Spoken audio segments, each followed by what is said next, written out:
As a young teenager, I remember laying in my bed at night, terrified that I might die and burn in hell.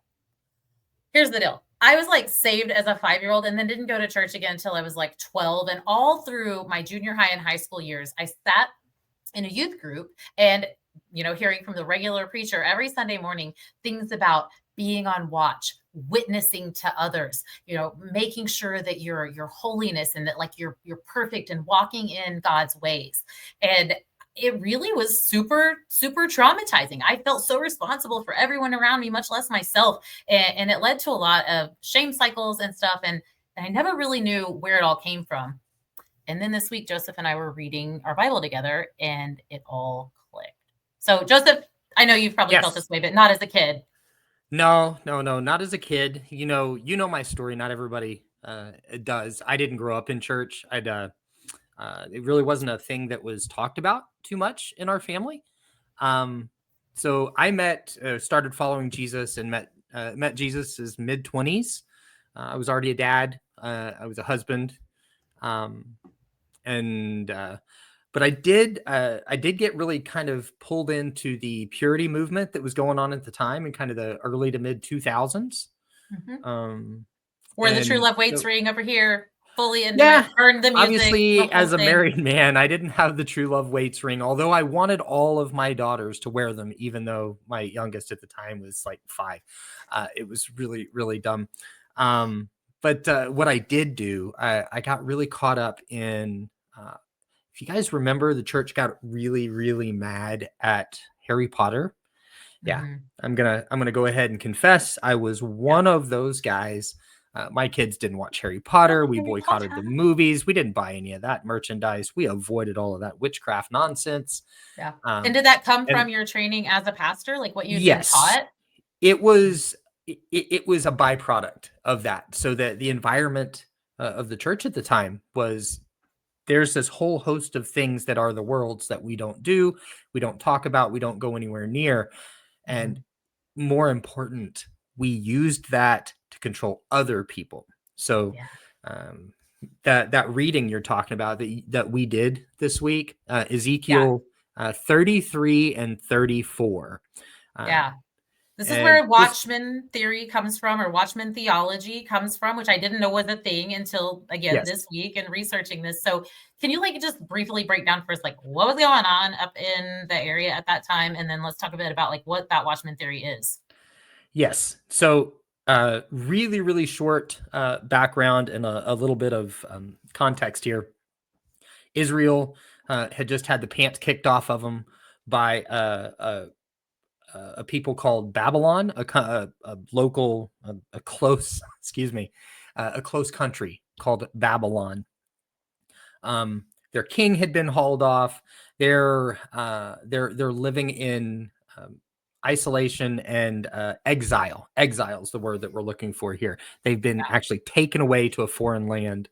See ya. And Ezekiel is actually talking to the exiles. Now he's talking to the people that have been taken to Babylon and telling them how they should be living their life and how they should be looking out for each other while they're in exile, because they've been promised this is going to last like 70 years. So multiple generations of people living in a foreign land.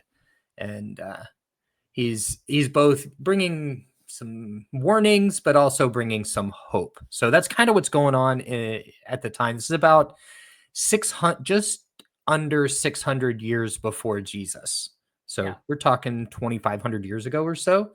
Yeah. So it's a very different time, different people. We want to keep that in mind, that this was written to them. It was written to Israelites in the ancient Near East.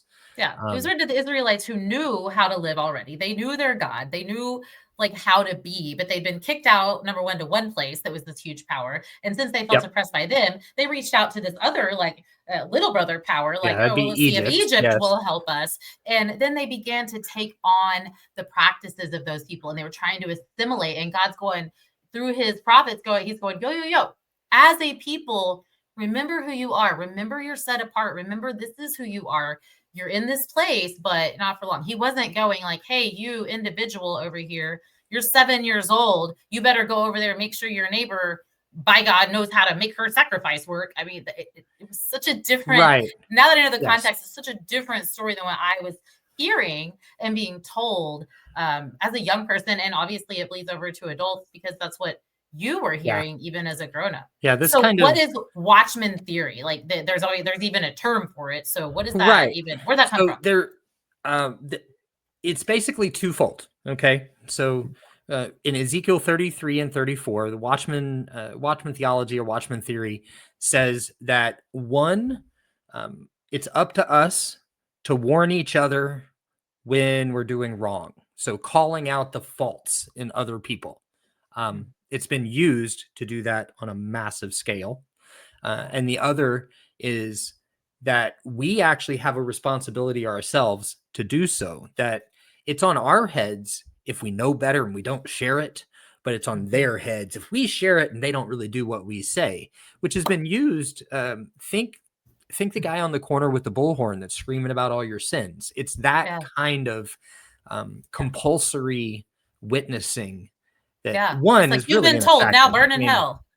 yeah, What? I mean, it doesn't work any better with your kids when you go scream and yell at them. They might comply for a little while, but they're not going to internalize whatever you're saying. Yeah. Going after somebody with fear only works for so long, because if fear's not immediate and now, it's usually ignorable. So that's it in a nutshell. It basically sets us up as, it's like we've been invited to this free party, and then we go ahead and set ourselves up as the bouncer at the door, controlling how everybody acts, controlling who gets in and out of our little club, as if it was our party, but it's not. So yeah, that's It's your party, bro. It's not your party. Breaking news. That's your party, bro. Breaking news. Exactly. Wait, I have a breaking news icon here. Breaking news. Breaking news. I It's hate to tell also you this, but it's not your party, and it's also not about you either. Okay, thank you. that. And one more Thank you thing for that it's coming to my not TED about Talk. that is really, really important, because Watchman theory has been used to kind of paint a picture of God as, the kid with a magnifying glass in an anthill, that he's just waiting for you to mess up so he can dangle you over the fire and drop you in. So we're here to save you from the big God by helping you fly straight. That's been the mindset. It's been that this has been kind of perverted and used to control and make people afraid. And when we take a step back and look at the Bible as a love story, and as something that God is trying to redeem and bring freedom, not fear and bring bondage. If we change our paradigm just a little bit that way, we start to see that way of applying this Watchman theory is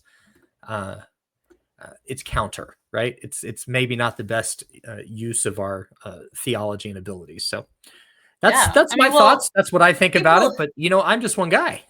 You're just one guy. For me, it left me feeling like I could never do enough, like I could never rest, that there wasn't really any kind of grace, that it was all just going to be this big fight. And I know now, like, it is always an uphill battle. Everything we're doing is uphill, but there's grace in that. And there's invitations to everyone for that, whether we like to believe it or not, everyone.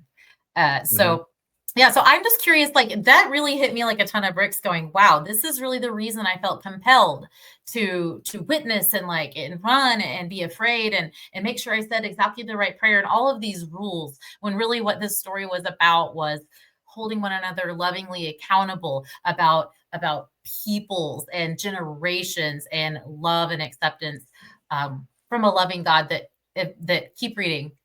Hey, by the way, also breaking news, he restores it. He restores you. He restores the countries. He restores everything. He restores everything. So I want to know what your experience was with this. Did you hear this type of thing? Have you ever felt that, either as a child, in ministry, out of ministry, from other people? I want to know what you guys think.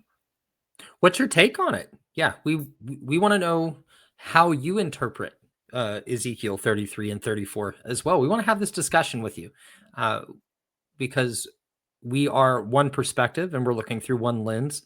You are very capable of looking through a different one. So talk to us about that in the comments. We can't wait to chat with you about it. It's the only way that we can be turning the world together. So that's it. All right, guys, let's break some walls, build some bridges. Let's turn the world. bye.